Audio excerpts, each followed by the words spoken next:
Hello, I am मधु और स्वागत है आपका मेरे चैनल में जहां हम हर रोज एक रोमांटिक मूवी देखते हैं। आज हम ऐसी ही एक मज़ेदार रोमांटिक मूवी देखेंगे। तो चलिए शुरू करते हैं। मूवी स्टार्ट करने से पहले नीचे दिए हुए सब्सक्राइब के बटन को दबाकर हमारा चैनल जरूर सब्सक्राइब कर लें। फिल्म की शुरुआत में हम काफी सारी लड़कियों को खाने की टेबल पर बैठा देखते हैं। इन सभी लड़कियों के बीच सिर्फ एक ही आदमी था जिसका नाम एडम था। यहाँ पर जिन लड़कियों ने लाल रंग के कपड़े पहने हैं वह एडम की पत्नियां हैं और जिन्होंने नीले रंग के कपड़े पहने हैं वह एडम की बेटियां हैं। दरअसल ये सभी एक कल्ट का हिस्सा है जो बाहरी दुनिया से दूर जंगल में रहता है। ये सभी लड़कियां एडम को ही अपना भगवान मानती है, क्योंकि जब ये लड़कियां बाहरी दुनिया में थी तो ये काफी बुरे हालातों का सामना कर रही थी, लेकिन एडम ने इनकी मदद करी, इन्हें प्रोटेक्ट करा और रहने की जगह दी। इसीलिए ये सभी लड़कियां एडम को अपना भगवान मानती है और खाने से पहले उसके नाम की प्रेयर भी करती है। एडम को अपनी सभी बेटियों में से सबसे प्यारी सोफिया लगती थी, क्योंकि उसका मानना था कि सोफिया अभी तक पूरी तरह से पवित्र है। एक दिन एडम सोफिया को बताता है कि तुम बिल्कुल अपनी माँ जैसी सुंदर दिखती हो। यह सुनकर सोफिया उसे अपनी माँ के बारे में पूछती है, जिस पर एडम कहता है कि तुम्हारी माँ बिल्कुल तुम्हारी जैसी थी, लेकिन तुम्हें जन्म देते ही वह मर गई। इसके बाद सोफिया एक कैबिन में दो लड़कियों को खाना देने जाती है। दरअसल एडम का मानना था कि वो दो लड़कियां अपवित्र है, इसीलिए उसने इन्हें दूसरों से अलग रखा हुआ था। तभी उन दोनों में से जूलिया नाम की एक लड़की सोफिया को बताती है कि एडम बहुत बुरा इंसान है, लेकिन सोफिया को इस बात पर गुस्सा आ जाता है क्योंकि वो एडम को भगवान मानती थी। तभी जूलिया उसे वहाँ से जाने के लिए कहती है। एक दिन जब सोफिया पहाड़ों पर घूम रही थी तभी उसे अपना पहला पीरियड आता है और ब्लड को देखकर वो काफी घबरा जाती है। दरअसल उसे ये पता नहीं था कि पीरियड होना नॉर्मल होता है और ये सभी लड़कियों को होता है। सोफिया इतना ज्यादा घबरा गई थी कि वो गुस्से में एक भेड़ के बच्चे को मार देती है और घर आकर सबको बताती है कि भेड़ के बच्चे को जंगली जानवरों ने मार दिया। एडम उसकी बातों पर विश्वास कर लेता है। अब सोफिया इतना ज्यादा डर गई थी कि रात को उसे नींद तक नहीं आती थी। एक रात उसे कार की आवाज सुनाई देती है और जब वह खिड़की से बाहर झांकती है तो वो देखती है कि एडम एक पुलिस वाले से बात कर रहा है। वह पुलिस वाला एडम को धमकी देता है कि अगर तुम यह जगह खाली नहीं करोगे तो हम तुम्हें जेल में डाल देंगे। अगली सुबह एडम सभी को बताता है कि हमें यहाँ से जाना होगा वरना बाहर की दुनिया के लोग हमें पकड़कर ले जाएंगे। सभी लड़कियां पूछती है कि अब हम कहाँ जाएंगे। एडम सबको बताता है कि मैं एक जगह के बारे में जानता हूँ जो बहुत ज्यादा खूबसूरत है, तुम सबको वहाँ बहुत मजा आएगा। यह बात सुनकर सभी लड़कियां खुश हो जाती हैं, लेकिन सोफिया बिल्कुल भी खुश नहीं थी क्योंकि वो ये जगह छोड़कर नहीं जाना चाहती। लेकिन एडम उसे समझाता है कि तुम्हें वहाँ बहुत मजा आएगा। इससे सोफिया का मूड थोड़ा अच्छा हो गया था। इसके बाद ये सभी अपना सामान लेकर निकल जाते हैं और ये अपने साथ उन दो अपवित्र लड़कियों को भी ले जाते हैं।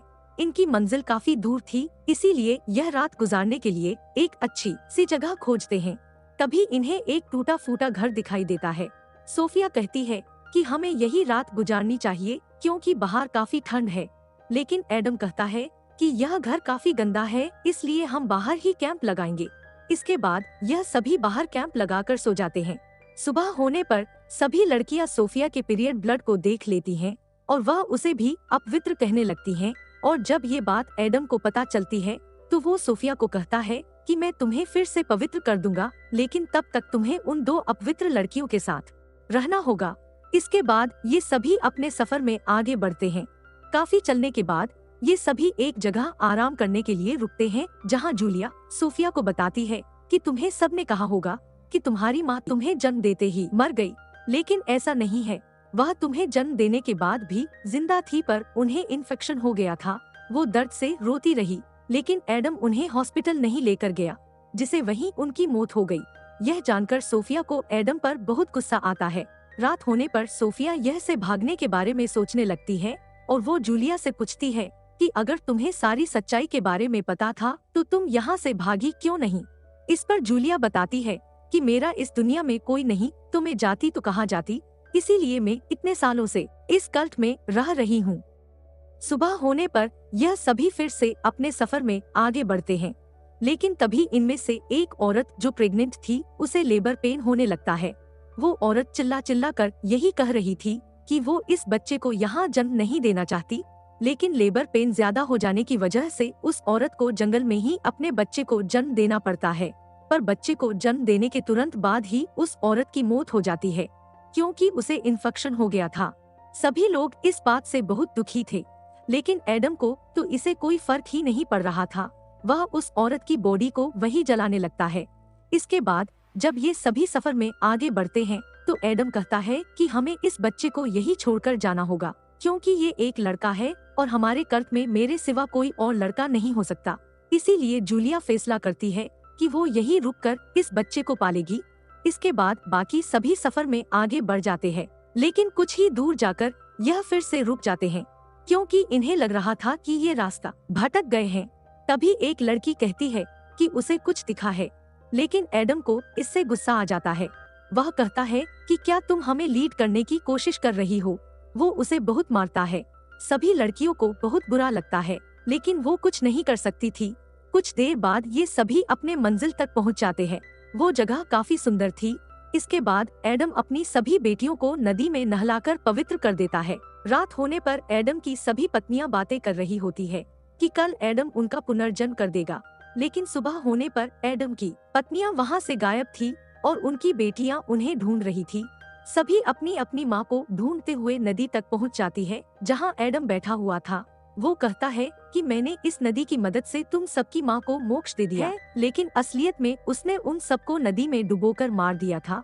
इसके बाद एडम अपनी सभी बेटियों को कहता है कि अब से तुम सभी मेरी पत्नियां हो। फिर वो सोफिया से कहता है कि तुम मेरी सबसे अच्छी वाइफ बनोगी, लेकिन सोफिया मना कर देती है, जिसे एडम को गुस्सा आ जाता है और वो सोफिया के थप्पड़ मारता है।